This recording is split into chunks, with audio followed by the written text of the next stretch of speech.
So இந்த some பாருங்கள், இது ஒரு ரீசனிங் சம். இது நம்மளோட இங்கிலீஷ் புக்கில் பின்னாடி கொடுத்துருக்காங்க. ஸோ அதில் உள்ள ஒரு சம் அது சாம்பிளாக காமிச்சு பண்ணியிருக்காங்க. பாருங்கள், இங்கே மேக்ஸ் என்பது ஒரு குறிப்பிட்ட நம்பரை கொடுத்துருக்காங்க. சயின்ஸ் என்பது அதே மாதிரி அந்த குறிப்பிட்ட நம்பர் என்னன்னு கேட்டிருக்காங்க. இங்கே கவனிங்க,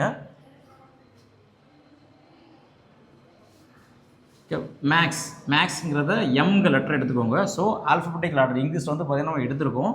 இதில் எம்முங்கிறது பார்த்திங்கன்னா எம்மோட நம்பர்ஸ் வந்து பார்த்திங்கன்னா 13, சரிங்களா? ஸோ 13ங்க நம்பர், இந்த நம்பர் தான் பார்த்திங்கன்னா ஃபஸ்ட் நம்பராக சொல்லியிருக்காங்க.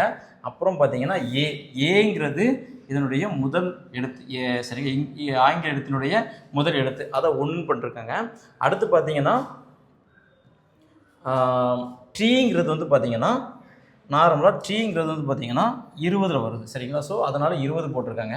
அடுத்து ஹெச், சரிங்களா? ஹெச்ங்கிறது 8, சரிங்களா? அதனால் 8 போட்டிருக்காங்க. எஸ்ஸுங்கிறது எங்கே வருதுன்னா 19, ட்ரீக்கு முன்னே, சரிங்களா?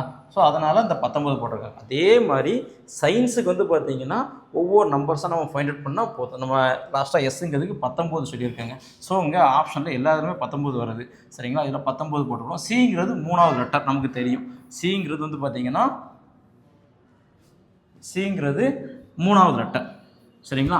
அதுக்கடுத்து ஐங்கிறது 9வது லெட்டர், சரிங்களா?